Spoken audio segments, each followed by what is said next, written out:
We are wondering what is happening to the world. Everything is changing.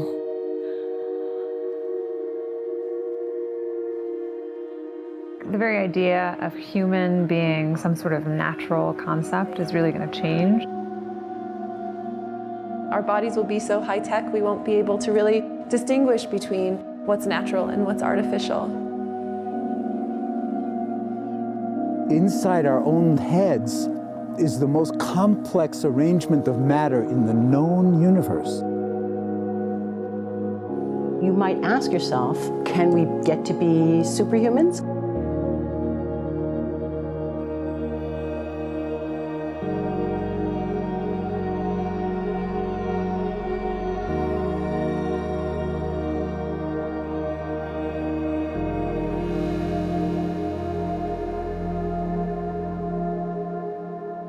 The original Industrial Revolution was driven by the discovery that you could use steam engines to do all kinds of interesting things.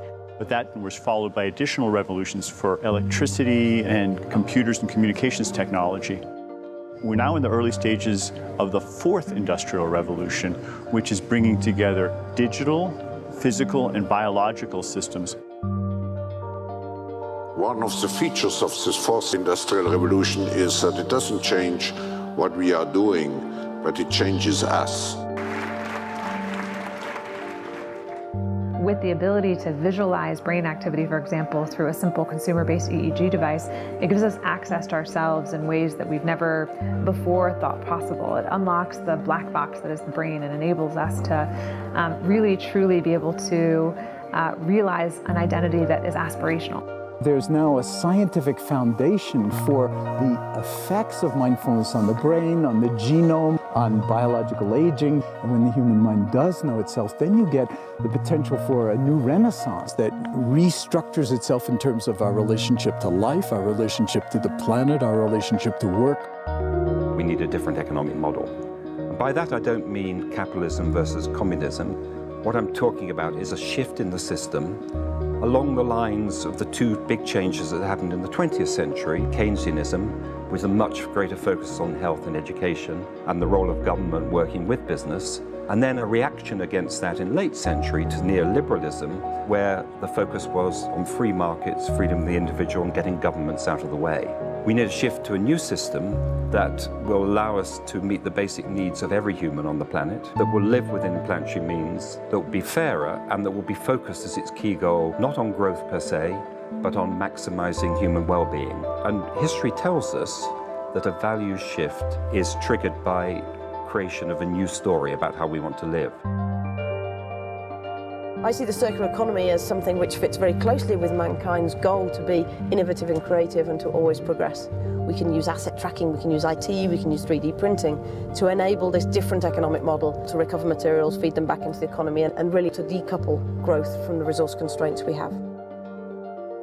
The reason we live in cities is not different today than it was 10,000 years ago. Even if we have got networks connecting us, we still want to have places where we meet in person. So this means the place where we work and the place where we live are much closer to each other, a city where we don't need to have big supply chains in order to produce things, where many things can be sourced locally thanks to 3D printing and robotics.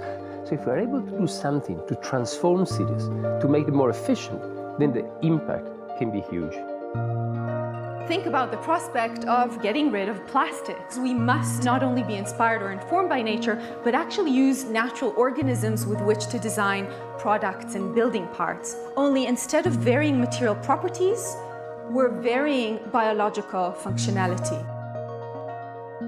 Design is critical today because it's the first signal of human intention. So the question of adding quality to quantity, it isn't a matter of simply circulating things that are potentially toxic. It's circulating things that are safe and healthy for all generations. So the goal is no longer, I want to be less bad, less monotonous, less unsafe, less unjust.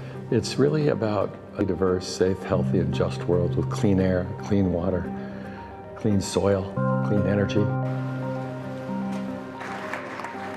Together we are fighting to preserve our fragile climate from irreversible damage and devastation of unthinkable proportions.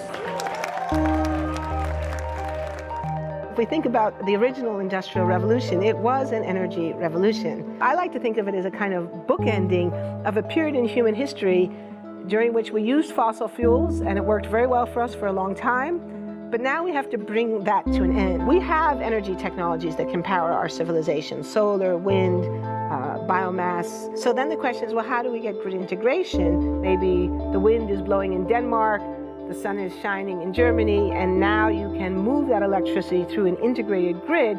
You can supply energy to everyone who needs it, and you can supply energy at all times.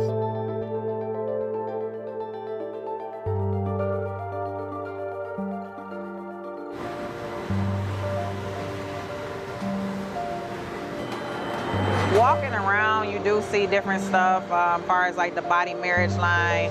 They use a lot of things that help them lift up and move things to the car. You just sit there and, program something, and it has its own set mind to go ahead and do everything. And then as humans, we just come in and take the extra steps to help the technology.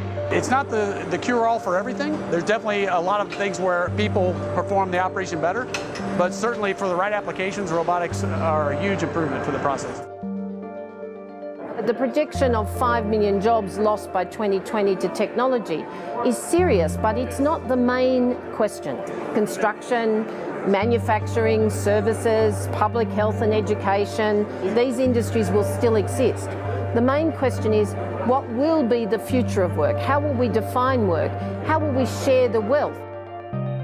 From the viewpoint of the labor or jobs, now we really need new education or new training.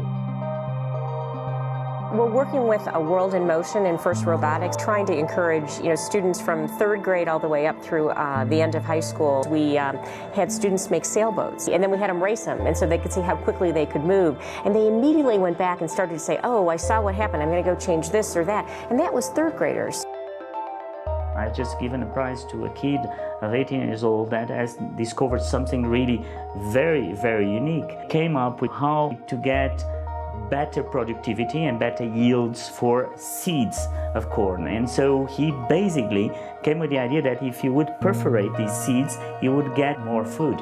And you think about it and say, but he didn't go to university. So how does he get all that knowledge? And he told me, I've been watching YouTube since the age of 12, and I'm so interested that I've seen everything about it. I've read everything about it. The world is really open to learning. The thing is, how do you give the incentive to your kids to do that? It's this ability of digital technology to change outcomes, to truly empower people all over the world that can create a more equitable growth, because I think the world needs that. Fourth Industrial Revolution has the potential to make inequalities visible and to make them less acceptable in the future, and hopefully to gather and garner political support to take the necessary decision to reduce the gap. Humans have always been using tools, but because of the recent advances in technology, we're beginning to have machines that can augment us in all sorts of interesting ways. I was the first person in the world to be able to voluntarily move my legs while stepping in a robot by exciting the nervous system using electrical stimulators directly onto the spine.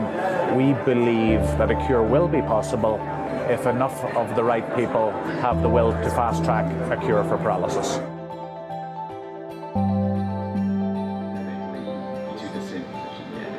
We take two things from the patient. First, we take a three-dimensional X-ray, and we extract the three-dimensional data out of that so we can make a perfectly shaped puzzle piece. And then we also take a sample of fat tissue from the patient so that we can extract the stem cells out of those. And we use those stem cells with this three-dimensional scaffold that we fabricate, and after 3 weeks, we have a piece of living bone that's ready for implantation. Being able to use genome editing to understand the genetic changes that lead to cancer, and technologies like drug delivery, getting molecules into particular types of cells. There's a lot of excitement about being able to move much more quickly on this disease. One of the things that I think is so essential to free and open societies is freedom of thought. And up until now, the conversation we've been having is around freedom of speech. Once we can access people's thoughts and access people's emotion, we have to create a space that enables people to think freely, to think divergent thoughts, to think creative thoughts. And in a society where people fear having those thoughts, the likelihood of being able to enjoy progress is significantly diminished. We need to take responsibility at every level of society, from the individual and the personal to the institutional to the global, to adapt to these technological challenges and changes, which are redefining what it means to be human, what it means to work, what it means to be completely embedded in this world. People always ask me if I'm an optimist or a pessimist. The technology exists, but how do we get it and implement it at the scale we need at a price that people around the world can afford? Even though we have everyday problems we have to solve, we have to find a way to lay the foundations for the innovations of tomorrow.